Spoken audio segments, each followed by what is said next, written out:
కృష్ణా అంటే గుంటూరు అలాగే ప్రకాశం మిగిలి ఉన్నాయి. వాటికి సంబంధించి మా ప్రతినిధి శివని అడిగి తెలుసుకుందాం. శివ, ఇంతకుముందు లేని విధంగా కొంచెం అంటే ఇప్పుడు జనసేన తెలుగుదేశం కూటమి కావచ్చు, ఇటు వైసీపీలో కావచ్చు, రెబల్స్ అనే కావచ్చు, అలాగే అసంతృప్తులు కొంచెం ఎక్కువగా కనపడుతున్నాయి ఈ 3 జిల్లాల్లో.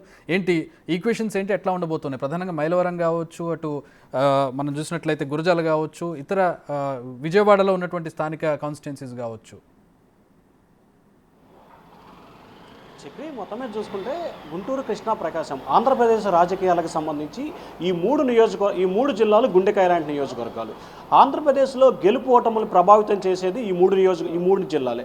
సో మనం ఒకసారి ఉమ్మడి కృష్ణా జిల్లా చూసుకుంటే మొత్తం ఇక్కడ 16 నియోజకవర్గాలు ఉన్నాయి. సో ఈ 16 నియోజకవర్గాలకు సంబంధించి కూడా విజయవాడ ఈస్ట్, వెస్ట్, సెంట్రల్ ఇక్కడ చూసుకుంటే విజయవాడకు సంబంధించి కూడా వైఎస్ఆర్సీపీ 12 మంది అభ్యర్థులని ప్రకటించింది. టీడీపీకి సంబంధించి 9 మంది అభ్యర్థులను ప్రకటించింది.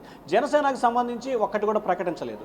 ఇక ప్రధానంగా చూసుకుంటే కృష్ణా జిల్లాకు సంబంధించి విజయవాడ సెంట్రల్లో బోండా ఉమా, వెల్లంపల్లి శ్రీనివాస్ మధ్య ఫైట్ జరగబోతా ఉంది.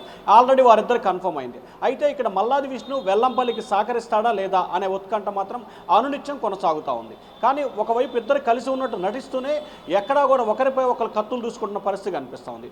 ఇక విజయవాడ వెస్ట్ నియోజకవర్గానికి సంబంధించి ఆల్రెడీ ఆసిఫ్ ఖాన్ని వైసీపీ ప్రకటించింది. టీడీపీ జనసేన కూటమికి సంబంధించి పోతుల మహేష్ జనసేన, అలాగే జలీల్ ఖాన్ టీడీపీ, అలాగే బొద్దా వెంకన్న టీడీపీ. ఇక్కడ ఇద్దరు టీడీపీ నుంచి టికెట్ ఆశిస్తున్నారు, జనసేన నుంచి ఒకరు ఆశిస్తున్నారు. ఇక్కడ ఎవరైతే టికెట్ ఆశిస్తున్నారో వారంతా కూడా జనసేన నేతలు చంద్రబాబుని, టీడీపీ నేతలు పవన్ కళ్యాణ్తో కలిశారు. నాకే టికెట్ కావాలని చెప్పి ఒకరిపై ఒకరు ఆధిపత్య పోరు చలాయిస్తూ ఒకరు రక్తంతో కూడా చంద్రబాబుకి పాలాభిషేకం చేసిన పరిస్థితి విజయవాడలో సంచలనం సృష్టించింది. సో విజయవాడ వెస్ట్ సీట్ ఎవరికనే ఉత్కంఠ కొనసాగుతోంది. ఇక ప్రస్తుతాన్ని చూసుకుంటే అవనిగడ్డ నియోజకవర్గానికి సంబంధించి కూడా కొంత ఉత్కంఠ కొనసాగుతోంది. ఏదైతే వైఎస్ఆర్సీపీకి సంబంధించి అభ్యర్థిని ప్రకటించారు, మళ్ళీ మార్పులు చేర్పులు చేస్తున్నారు. ప్రస్తుతం అక్కడ వైఎస్ఆర్సీపీకి అభ్యర్థిని అయితే ప్రకటించారు, కానీ ఆయన ఇంకా బరిలో దిగలేదు. ఇక తెలుగుదేశం పార్టీకి సంబంధించి మాజీ శాసనసభ డిప్యూటీ స్పీకర్ మండలి బుద్ధప్రసాద్ ఉన్నారు.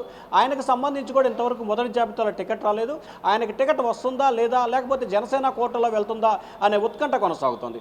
వాస్తవానికి అవనగడ్డకు సంబంధించి టీడీపీ వైసీపీ ఇద్దరు కూడా అభ్యర్థులు ప్రకటించలేని పరిస్థితి అక్కడ ఉత్పన్నమైంది. ఇక గన్నవరం నియోజకవర్గానికి మనం చూసుకుంటే సో ఓవరాల్గా గన్నవరం నియోజకవర్గాన్ని చూసుకుంటే యార్లగడ్డ వెంకట్రావుకి ఇచ్చారు. వల్లంనేని వంశీకి టికెట్ వస్తుందో లేదో తెలియని పరిస్థితి ఏర్పడింది. అలాగే మైలవరం నియోజకవర్గానికి సంబంధించి దేవినేని ఉమాకి టికెట్ లేదని చెప్పి దాదాపుగా అధిష్టానం చెప్పింది. చంద్రబాబుతో కూడా భేటీ అయ్యారు. వైఎస్ఆర్సీపీ నుంచి వచ్చిన ఏదైతే వసంత కృష్ణప్రసాద్కి అక్కడ టికెట్ కన్ఫర్మ్ చేశారు. అలాగే పెనమలూరు నియోజకవర్గానికి సంబంధించి పాతసాది వైసీపీ నుంచి టీడీపీలో చెప్తే గుడివాడ ఇచ్చారు.